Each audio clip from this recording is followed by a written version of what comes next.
Hi, and welcome to the Keys to Therapy. Today's guest is Abby. Hi, Abby. Welcome. Hi, thanks for having me. Yeah, I'm excited that you're here. So, if you want to tell the audience a little bit about who you are and what you do, that'd be helpful. Sure. So my name is Abby.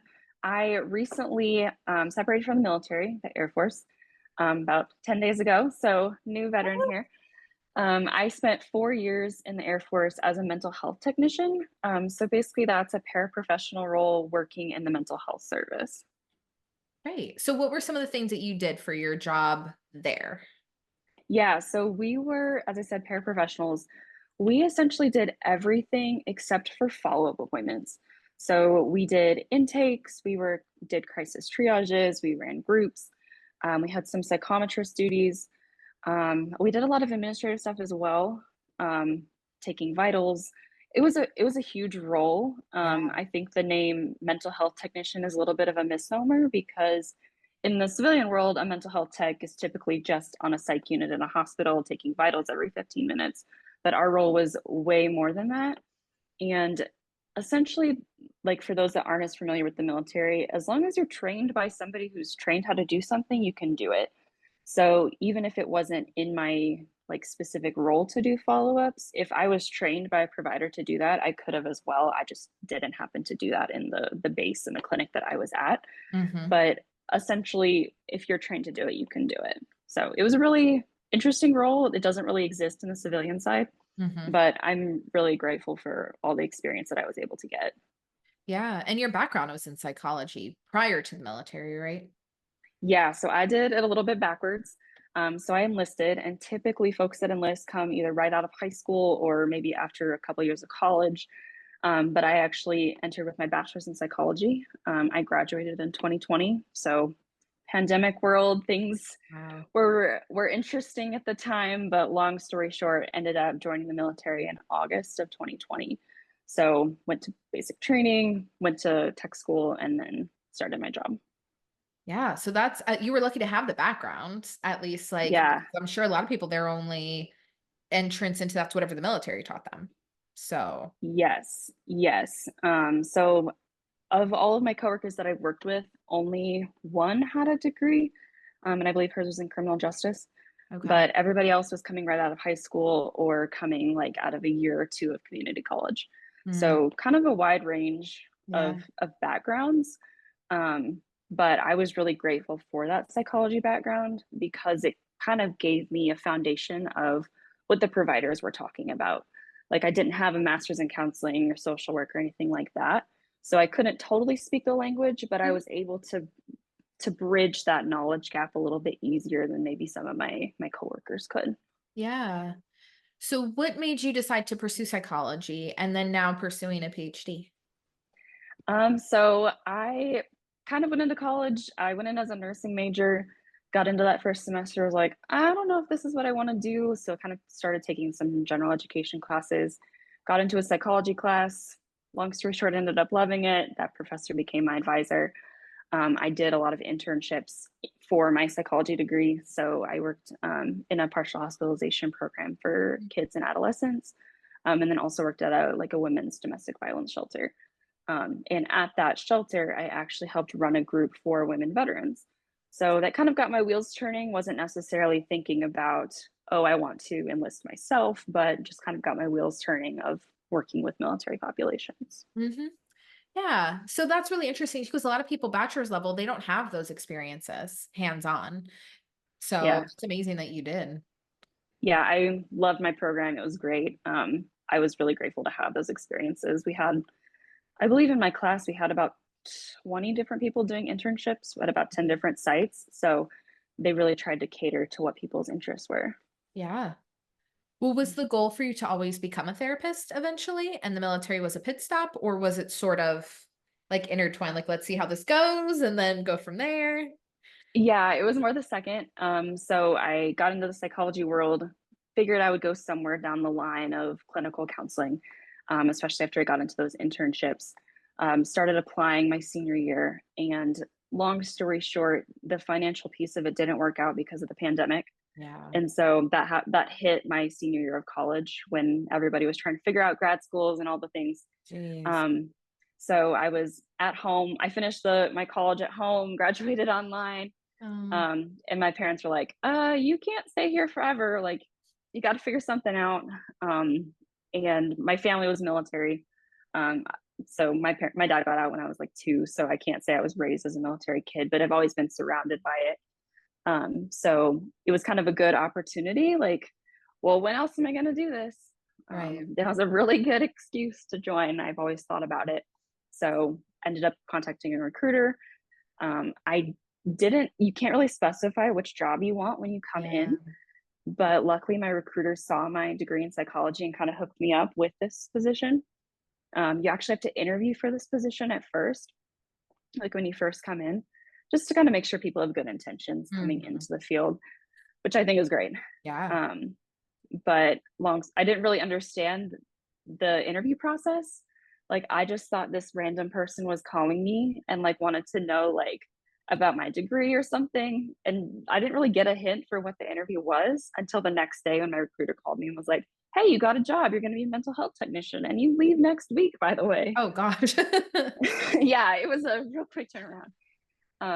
Yeah, so I think that answered your question. Yeah, yeah. Because I know sometimes for people, it's like their goal is to always be a therapist. And for a lot of people I've spoken to and interviewed, it's kind of like, "No, I want to help people, but their road was maybe like nonlinear from what a lot of other people Yeah. have." So it sounds like it was almost going to be like a make or break. Like you're going to do the mental health in the military. And then if you liked it or if you felt like this was a good match, then you would kind of follow along that path. But if not, then you were open Yeah. to other things.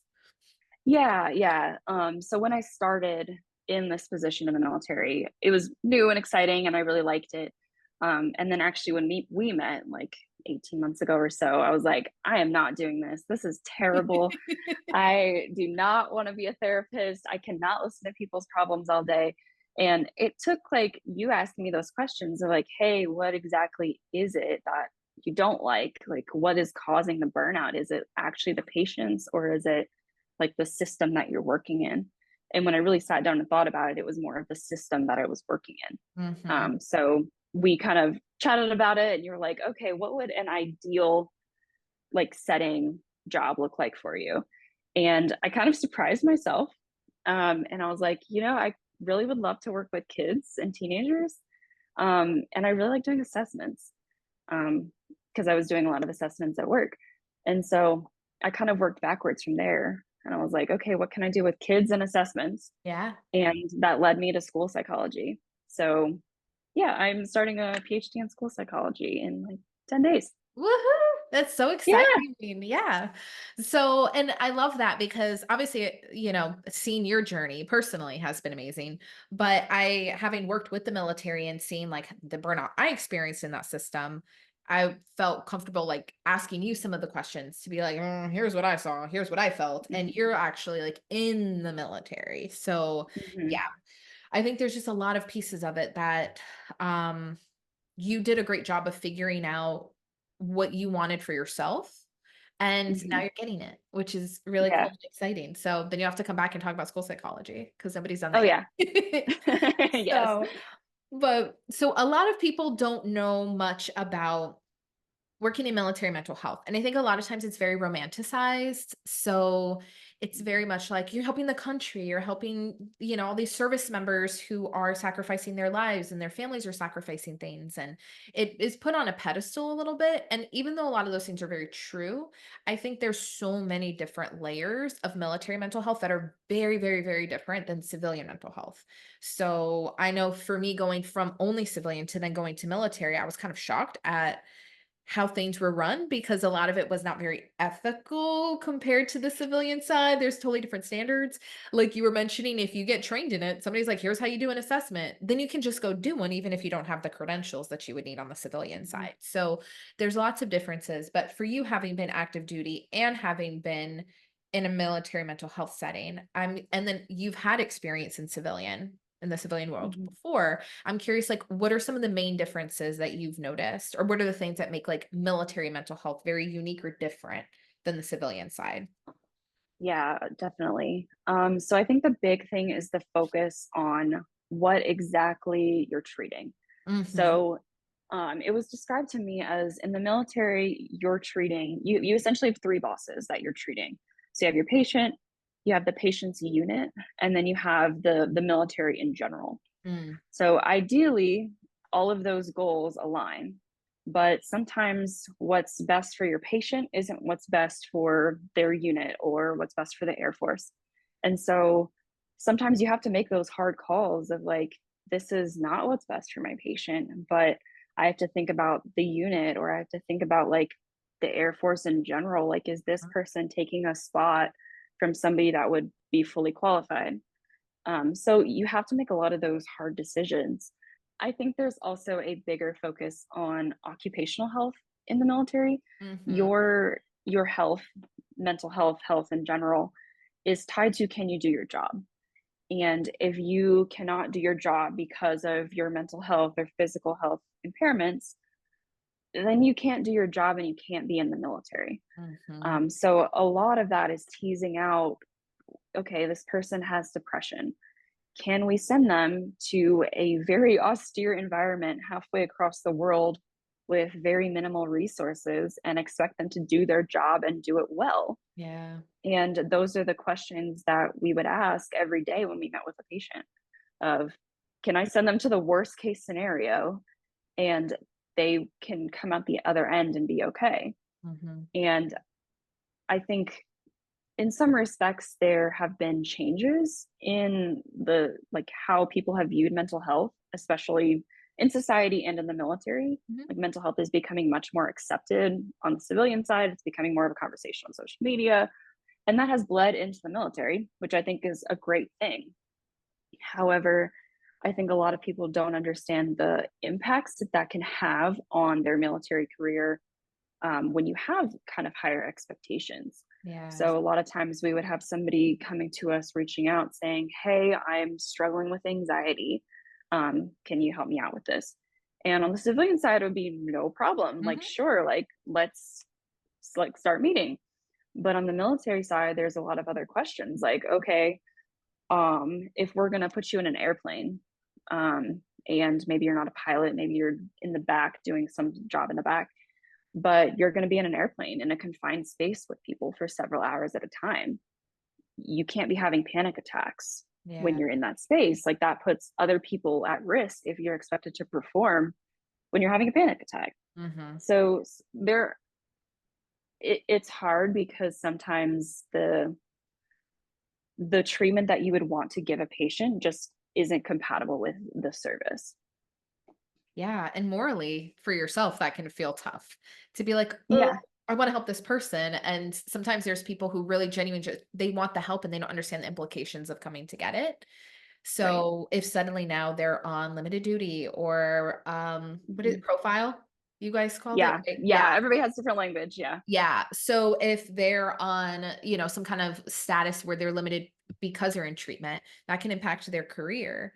Mhm. And but you also don't want to discourage people from getting help because Mhm. people need it. And also it'd be better for them to come on their own volition to get help versus getting in trouble at work because they were so anxious they couldn't show up on time or whatever the other scenarios are. Mhm. And now it's a disciplinary action versus a medical issue. So I think it's really tough because as the providers, you don't always know what you're getting. Most of the time you don't. And then as the person coming in, like there's a lot of risk you take with coming to mental Mhm. health. And I think it can be tough if the ultimate decision the provider has to make is that this person's not a good fit for the military, but Mhm. that was not the intention of the person coming to get the help. So you're sort of dumb. You have to put, like you said, one of those other kind of bosses first, and that can be really tough to deal with and to deliver that news.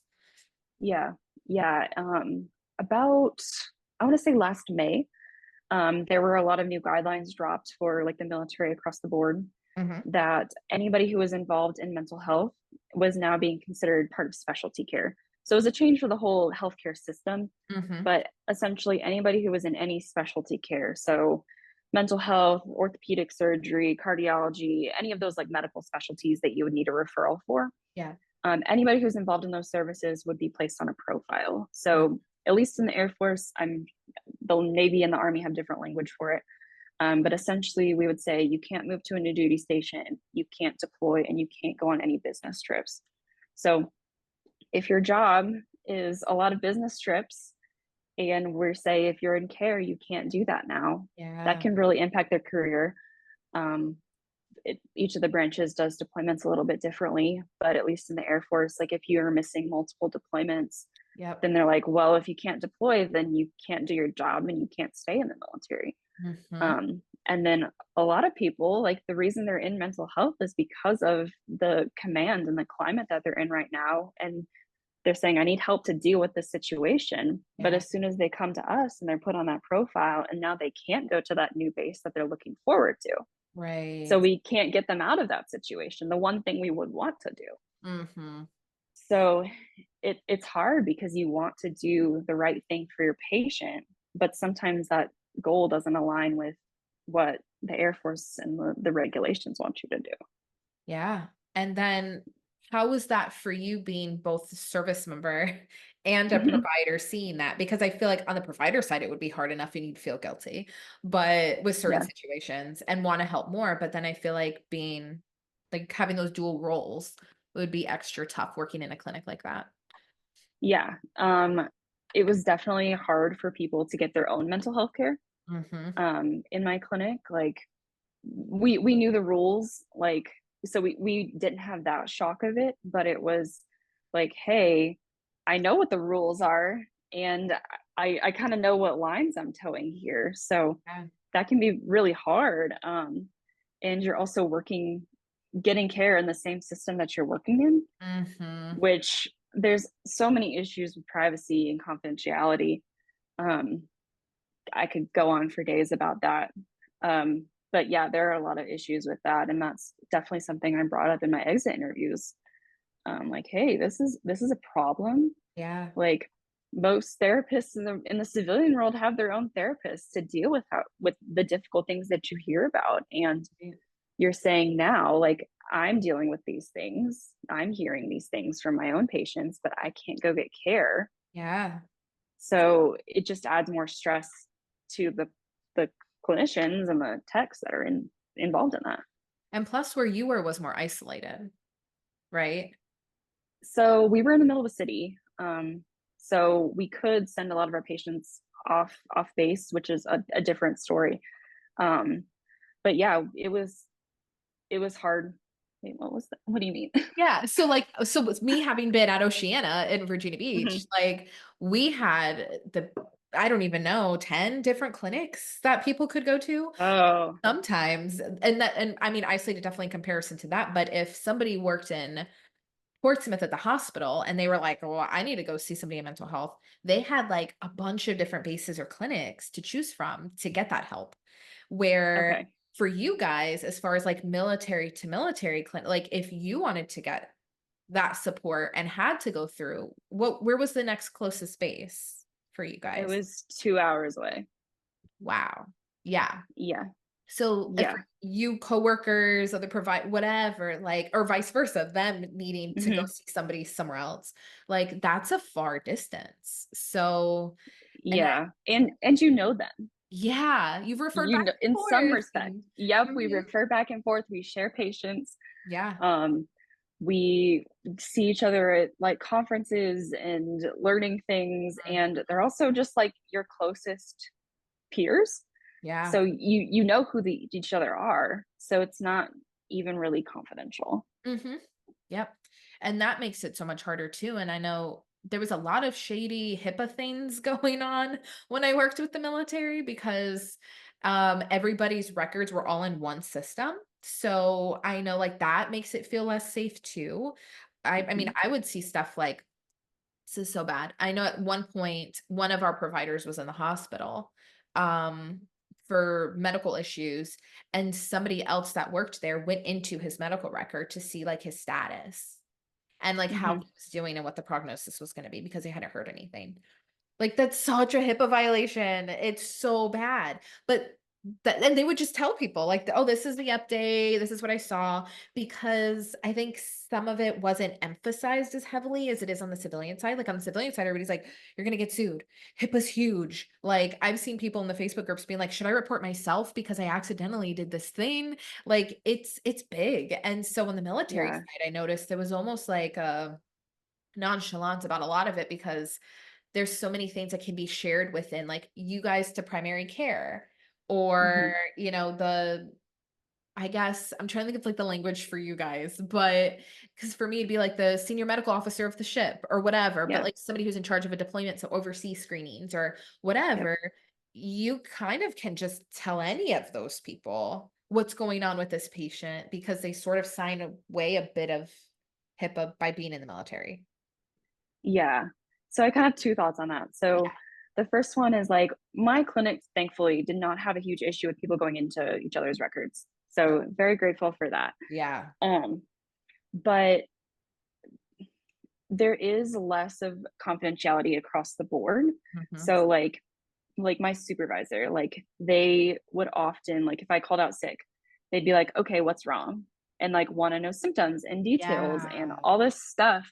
And I was like, "You don't need to know this. Like I'm going to the doctor. I will give you a note, but you don't need to know like all the details of it." But Mhm. because they were in your chain of command and they were in a way responsible for you, they felt that they had a right to that information. Yep. And if you are in a subordinate position to that, it can be hard to say no and say, like, mind your own business. Mhm. Um, but that is a reality. But kind of going back to what you were saying about patients, like, yeah, there is less confidentiality, which you could say there are pluses and minuses to that. I don't Mhm. totally hate it, Mhm. because I think there are situations that information needs to be shared. Yeah. Um, but you're right. There are situations where it like some people just don't have a need to know, and nosy Nellies can get really nosy and know stuff that they don't need to know. But Mhm. in some respects, I did like that I could share information with command teams. Certainly, it was in like the information was very specific of what we could share. Like we could Right. essentially share like, yes, we're seeing this patient right now for an appointment. That's why they're not at work. Mhm. Um, so we could share that piece with them. Yeah. We could share like any SIHI with them, Mhm. things like that. Like if they're going to the hospital, like they need to Right. know that so they won't be at work. Like there are certain things they could share. Mhm. And then if there were like certain reports that like had to be written because there was a concern about the member, that could also be shared. So there is less confidentiality. And ideally you are in a command that is working to support you. But I Mhm. have seen that information work against people Yeah. of like, oh, you're going to see mental health. Well, that is ammunition for my trying to get you kicked out because you're not performing well. Or you talked back or whatever. Yeah, like Mhm. that's like they can kind of use that as proof that like Yeah. you're not fully functioning as a member of the military. So I've seen it work both ways. Yeah, I think one thing I did like about having everybody kind of there was it made coordination of care a lot easier because on the Yes. civilian side, most of the time you can't even get a psychiatrist to call you back if you need to coordinate with somebody about medication or, Yeah. if their primary care doctor is the one prescribing, like I have to get a release and then they have to get a release on their, Mhm. letterhead and then we all have to make sure everything's good. So it did help skip a few steps when the flight Mhm. surgeon could come over and talk to me and be like, sit in the chair, get to know me, and be like, Mhm. hey, here's some of what we're seeing. Like, do you think that this Yep. person needs to be on limited duty? Do you think that they're good doing this? And, the people who have like the genuine intentions. But I think you're right. I think sometimes certain people, not even necessarily within medical, but like commands, like you said, would feel entitled to certain information that they really weren't entitled to.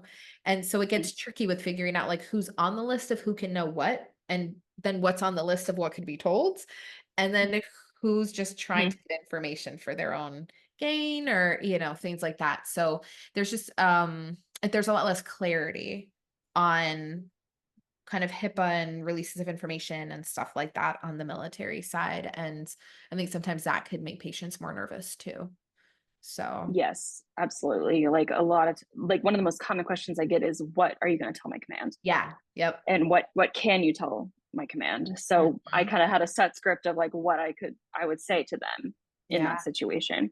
So, but there were also commands that just kind of bullied their people and uh-huh. be like, um, I need your notes. Go to your patient portal and download your notes, and I want your notes. And we would have to tell the patient, like, if you don't want to do that, you don't have to do that. Like, you have Mhm. no obligation for that. Um, but sometimes, like, if they're a new person, they don't know the military as well, they feel intimidated, Yeah, they give them information. right. Well, that kind of brings me to that next question about what challenges do you think providers face working with these populations, especially like the civilian side, or not civilian, with like, well, yeah, I guess a little bit like civilian side, or working with like enlisted versus officers, and like some of Mhm, what you've dealt with on that end. Because I feel like, especially for the people who are watching who maybe want to work with the military and this is a mhm. passion of theirs, making sure that they understand like all sides of it. Yeah. I think there's a difference if you are a civilian working with military like you were, Yeah. or if you are actually in the military yourself wearing the uniform and also a provider. Right. So I can speak more to like the provider in the military. Um, I think it's really important to know that you wear multiple hats. Mhm. So you are not just a psychologist or social worker. You are also a supervisor. You are also a clinical supervisor. You're in charge of trainings. You may be in charge of like the base like crisis plan if something were to go down. Um, you could be very easily put as the director of clinical services. Wow. You're also kind of the point person for a lot of things. You also have all the technicians working under your license. Like we would work under our provider's license. So there's a lot of different hats, and that's just in the clinic. But Yeah, you could also have other hats as an officer. So you could be in charge of a committee, or you could be like making sure like trainings are done or things like that. all the collateral So duties. all of the duties that Yeah, aren't necessarily in the job description and you don't right. really get told, like you think you're just signing up to be a psychologist or a social worker, Mhm, and then you get thrown into these positions. mhm. Like I've seen multiple times where a provider is like a psychologist specifically is just coming out of their internship, so Mm. unlicensed, but now because of their rank and because they're the only one there, they're now put as the director of clinical Oh my services. gosh. And now they're not even licensed, but they have technicians working under their license. Mhm. So you're in charge of training those folks up, like you're Wow. responsible for what they do. So, and you're also kind of getting a variation of technician abilities. Like as we talked about earlier, some are coming right out of high school and Yeah. don't have as much of a background, whereas I've seen some that have master's degrees in counseling and for whatever reason decided to enlist. So Mhm. you have a huge range of skill sets there. Right. And like, hate to phrase it this way, but some are more liable than others. Like Yeah. you definitely want to watch some people more than others because that Right. is your license. Mhm. Um, so there are all these different hats, and I think the people that thrive in these positions are the people that want those extra hats, that like are really motivated by that. Mhm. I think the people that struggle are the ones that just want to be a psychologist or just want to be a social worker because this position just isn't that. Like it's not just one position. Right, especially, like, officers, I noticed there was a lot they had a lot more, like, random meetings and Hmm. different obligations and trainings and retirement ceremonies and, like, all these other, like, kind of political things that they had to attend because Hmm. it looked better, they made the connections, whatever Yep. else, but also for, like, rank purposes. Like, some of it you Yeah. just kind of have to do because the more collateral duties you have, the better your package is gonna be to rank up. So there's just Yep. yeah, I think you're right. There's just so many other things that you have to do when you're active duty and in a provider role. Yeah, and I think people are also kind of shocked because when you have your template, your schedule set up of where you can schedule patients in, you still are only seeing probably like 25, 30 patients a week, which on the private practice side sounds That's full time. totally reasonable. Yeah, Mhm. totally reasonable. But what's not accounted for are all the people that call in crisis that you have to answer, all the people Yeah. that walk in crisis that have to figure out and spend an hour or two of your day trying to get that person to the hospital, or going to this random retirement ceremony that you just have to show face for, but that's an hour that you can't spend writing your notes Mhm. or anything else that you need to do. Yeah. So there are a lot of duties like that are not accounted for.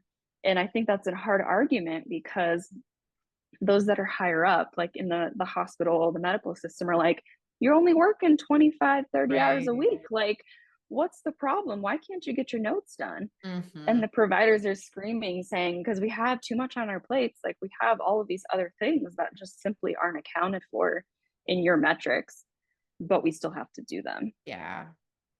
So Yeah. there's definitely that fight between like the higher administrators trying to set the productivity and then the providers on the ground actually doing the work. Yeah. That's a lot to carry. Hmm. So, and I know on the tech side, you guys had your own versions of that because you want to Yeah. move up in rank and you've got to have your own meetings and like safety stand downs and like all the random things that you've got to do on that end. You won't miss those. No, I was like, oh man. I triggered you. I'm sorry. But yeah, there's like all these like random things that you've got to do that makes it tougher because a lot of people just kind of like on the civilian side, you go and be like, wow, I'm going to help all these people. And then you're stuck with a lot of like admin and paperwork and kind of again like political stuff that you've got to deal with. It's Yeah, heavy. yeah, yeah, definitely. And the technicians kind of get challenging because you start off doing all the clinical work.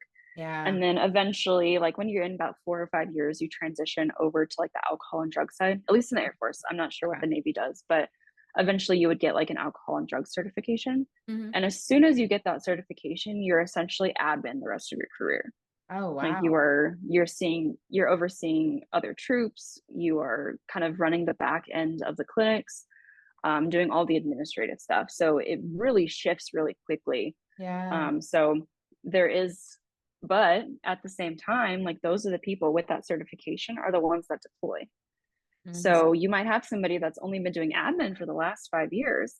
They just happen to have the certification and just do their 20 CEUs a year. But Wow. now they're deploying and now they're essentially a provider in a deployed setting Mm. because that's essentially what we become in a deployed setting. Like you are a provider, you're essentially just having a provider sign off on your notes.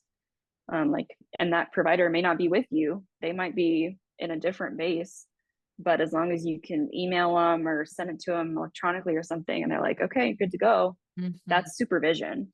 But you're essentially an independent provider in a deployed Yeah. setting. Wow. That sounds Hmm. intimidating. Yes. Yes. So, yeah. So I think it's interesting how differently it runs because on the civilian side, things are so regimented. You know, Hmm. you get your degree and then you apply for your provisional license and then you have this many hours you have to do with this many hours of supervision, like this many clinical hours, this many supervision hours, and then take an exam and then submit your stuff and then get your Hmm. license. Like there's literally a checklist. And so for Yeah. you guys, it's sort of at times there's a basic framework, but it adapts to the needs of whatever's going on or whatever command you're at or whatever Hmm. thing is necessary. Yeah. So my base had a rule that, not like a rule, but like a standard Mhm. that when a new technician came in, they would do three of something and then they would be signed off on it. So I did three crisis triages, and these are people that were coming in crisis, kind of on a walk-in basis. Mhm. Did three of those that were supervised, was signed off on them. Then like my fourth or fifth one that came in was somebody that was extremely suicidal Mhm. and had a lot of safety concerns, was going to the hospital. I had no idea what to ask this person. Yeah. I was just like, "Are you suicidal?" Because I knew that was my required question that I had to ask. And they were like, "Yep." And I was like, "Okay, cool." I sat the person out in the waiting room, went to my provider, and I was like, "Hey, this person said they're suicidal." And the provider's going, "Okay, like, have they thought of a plan? Do they have intent?" Like asking all of the questions that now I know Right. to ask. And I was like, I did not ask that question. I didn't even know I needed to ask that question. Yeah. But I think it just highlights the fact that we didn't get that sufficient training. And like three practice scenarios are not going to cover all of the different scenarios that you have. No. And luckily I've had providers that'll sit down and be like, okay, this is what you do here, this is what you do here, this is what you do Mhm. here. But sometimes the providers are just busy. Like we Yeah. talked about all the different hats that they wear. Like sometimes you don't get all the training that you need or want. Mhm. And so sometimes you're just kind of flying by the seat of your pants and hoping that what you're doing under this provider's license is what they intend. Yeah. And like everybody lives to see another day, as bad as that sounds. Yeah, but I mean, it's like on the job training essentially. Like, and I Yeah. know working in clinics, like everyone's door's always closed because everybody's always with a patient. And the only Yep. times I would see coworkers was when like I had a no show or they had a no show or I was in the bathroom or something. Other Mhm. than that, like a lot of times you're sort of on your own. And so I feel like in a place like where you were at, and also having providers that some were civilian providers, some Mhm. were active duty providers, everyone's at kind of different stages. I mean, there's a lot of people there, but not accessible all the time. Yeah. So Yeah. And I think you brought up a good point of the difference between civilian and military providers. Like, in the military providers kind of have a framework of like, yeah, in a deployed setting, this is my role, this is the technician's role. Like, they kind of have the mindset of like, we're all going to be deployed at some point. So yeah. I need to train these techs where they can be deployed and know what they're doing because Mhm. I might have to rely on them in the field. Whereas the civilian providers that come in don't necessarily have that mindset. No. They're just scared that we're going to do something under their license Right. that is not good. Yeah. So I think, at least it has been my experience, a lot of the civilian providers are more hesitant to invest in the training for the technicians just because they don't understand that we need that for like Mhm. future career. And if you stay in longer, you'll be deployed and things like that. So, Yeah. and I think it also depends on the technician themselves if they really want that extra training. Because I had some coworkers, like as they said, you don't get to pick your job. Mhm. I had some coworkers that did not want to do mental health. They did Right. not want to do anything medical. They hated working with patients. Like, they just wanted to do admin. And there's Mhm. nothing wrong with that. Yeah. But they didn't seek out any extra trainings or anything. Whereas I knew I wanted to make a career out of it. So I was a little bit more proactive in asking Mhm. those questions. So it depends on the dynamic of the team that you're on. And that makes it harder too because there's different levels of motivation and Hmm. there's different levels of, I guess, like the want to be there and like moods are Yeah. contagious and that could be any Yeah. work setting. I mean, down from like when I've worked in retail, like people who are like, I'm only doing the register. I'm not doing the fitting room or whatever. Like people have their preferences, but Yeah. I think sometimes, it's tough, especially when you're at a high stakes position like you were in Hmm. to then have these different levels, where I think sometimes like you experience that a little bit on the civilian side, but most people not only chose to be there, but they paid to be there with their education and loans and supervision and all the things. Where for you Yeah. guys, it's a lot less of a choice or investment. Yeah, I think that's an interesting point, like an important point too, if somebody is considering this career path, because Mhm. if you join the military, like you really have no control over what happens during your contract. Yeah. Like, I know no job is perfect. Like, Mhm. everybody's gonna have that boss they don't like. Everybody's gonna have those coworkers they don't like. The difference, I think, is that on the civilian side, you can quit your job Yep. whenever you want. It may not be ideal. Certainly, like, I'm not saying that it doesn't have a financial impact, health insurance Mhm. impact, all the things. Yeah. But if worse comes to worse, you can go get a job. Mhm. Working at McDonald's, working somewhere, you can get Right. a job. Um, on the military, you're stuck. Mhm. Like, if you hate your job, you hate your coworkers, you don't have a choice. Mhm. You can't. You're stuck, and I think that is really hard. Because I think that does compound the burnout that a lot of people in this field already feel Mhm. on both sides of the fence.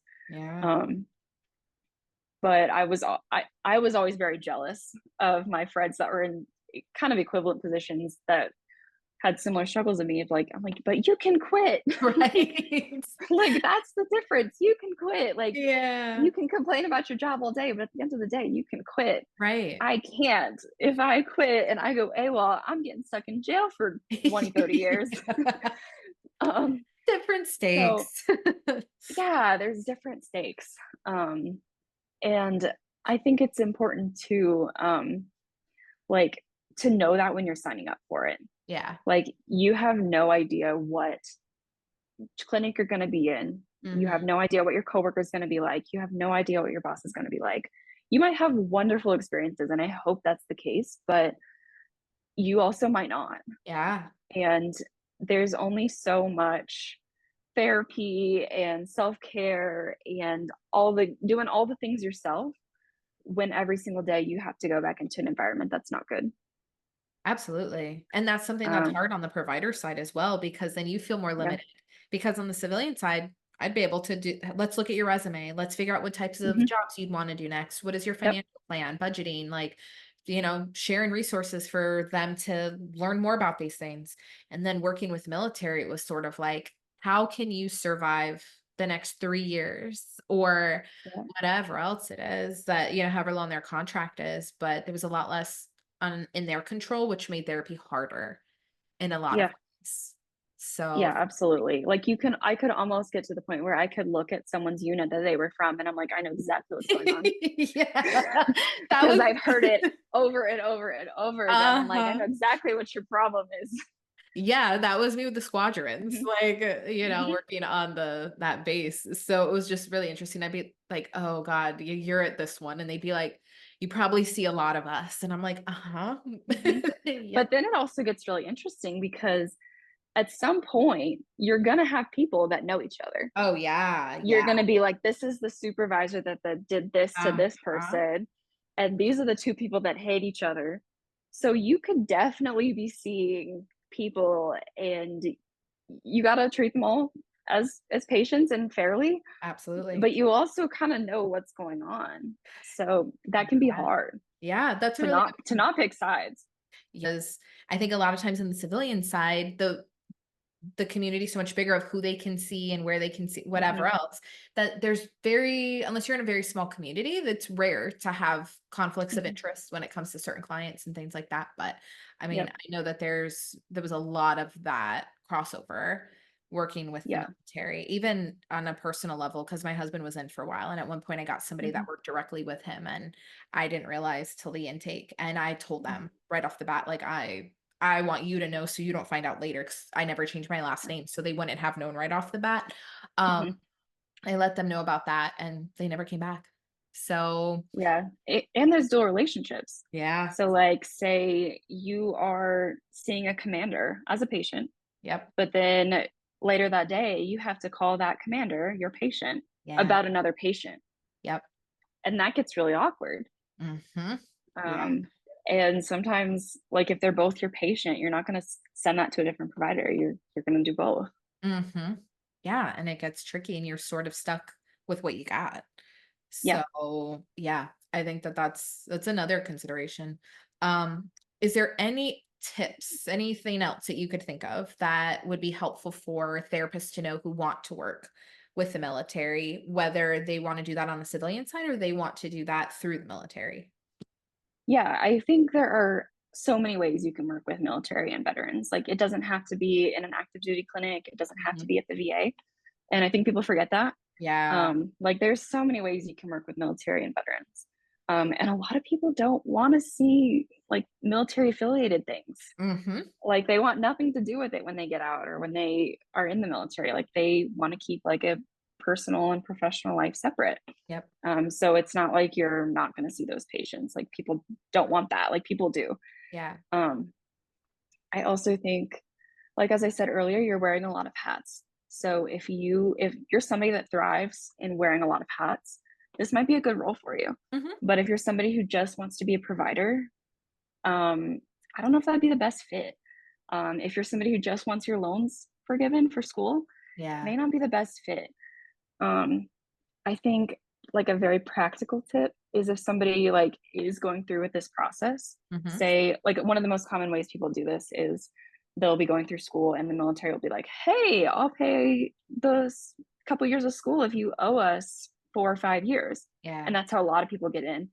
And as somebody in grad school, I totally understand the allure of that. Right. Um, but I would just caution you to understand exactly what that means. Mhm. So I saw firsthand this happen. It was a psychologist. She had signed a contract and she came in right out of grad school. So she Mhm. was still earning her hours to be licensed. And about 6 months before the end of her contract, she applied to separate and they said, "You can't separate yet." And she's like, "Why not?" Mhm. And they said, "Because you didn't owe us 4 years of licensed practice." Oh my god. So if you're signing a contract that says, okay, we'll pay for 2 years of school and then you owe us 4 years, if they say you owe us 4 years as a licensed psychologist or licensed social worker, know Right. that that clock for the 4 years doesn't start until you are licensed. So, and Wow. it may, and depending on the clinic that you're at, you might have a ton of patients and get your Yeah. hours like in 15, 18 months, or it might take you 2.5, 3 years if you are at a slower clinic. So, and that time, you have no control over that. And that time doesn't count to your contract. And a lot of licenses, like I know for social work, at least in North Carolina, we weren't allowed to do the 3,000 hours under 2 years. Mhm, It had to be at least 2 years. So they had a time stipulation too. And like the mhm. military doesn't control the licensing boards. No. So, I mean, depending on what those hours look like, also, even if you thought you work a ton, but it hasn't been the 2 years, you're not getting your license yet until you hit that Yeah. wicket too. So you're kind of then you're at the mercy of a lot of different systems that you don't have a Mhm. lot of control over. Yeah. And as Oh, an aside, military providers can be licensed in any state. right. So some pick the state they went to school in, some pick the state they're from. I had one provider that picked a state she'd never visited before. She was just like, "This is the easiest place to get a license." So I Yeah. mean, there's a lot of different factors, Right. and I would hate for somebody else to be in that position Yeah. of thinking they're done. They're at the end Mhm. of their contract, and they're told you can't get out yet because you didn't give us this many license years. That's So crazy. just know what you're signing up for, Mhm. and know that the recruiters will do anything to get you to sign on that dotted line because we're Mhm. so short providers. Mhm. They will do anything to get you in the door, and they Yeah. will tell you all the things you want to hear. So if it sounds too good to be true, it probably Mhm. is. Yep. Um, go research it on Reddit, go message someone on LinkedIn, talk to somebody who actually knows what's currently going on, because that recruiter is likely not even a mental health person. They're Yeah, likely like an enlisted person that just got picked for this recruiting duty. And this absolutely. is their job, just to get doctors and nurses and psychologists and social workers in the door. That's their Yeah. job. They don't care if you stay. They don't care. No. Their job is Yeah. just to get you in the door. Well, it's sales. They're doing sales. Yes. So the recruiters that I knew about or people that went into it or were with people who were recruiters, whatever, there was wickets they needed to hit for their Mm-hmm. ranks and their stuff. So if they were put Yep. in a recruiting position, that tends to be a more laid back position as far as like you get to hang out in an Mm-hmm. office or you go to some schools or you make some phone calls versus like being, overseas or something like that. Yep. But because it was like a sales job, there was essentially commission. So you Yep. needed to make this many sales, aka like sign this many people up and have this many people join. And so Yep. you're right. A lot of them that I would talk to, they felt extremely pressured by that. And because they were so pressured, they would kind of say and do what they needed to make the sale. Yeah. So, And kind of on the topic of like joining the military, mhm, like you have to go through like a medical screening process, right. and one of those things is like a psychological history. Mhm. And as people are going through training, people have been in this field, like a lot of people have been in therapy, Yeah. and the military doesn't like that. Mhm. um, they view it as a liability because if you had depression or whatever before the military, they're Yeah. like, this person's definitely going to be depressed, and now they're going to be a liability when they are in the military. Mhm. So I'm not going to tell people what to do.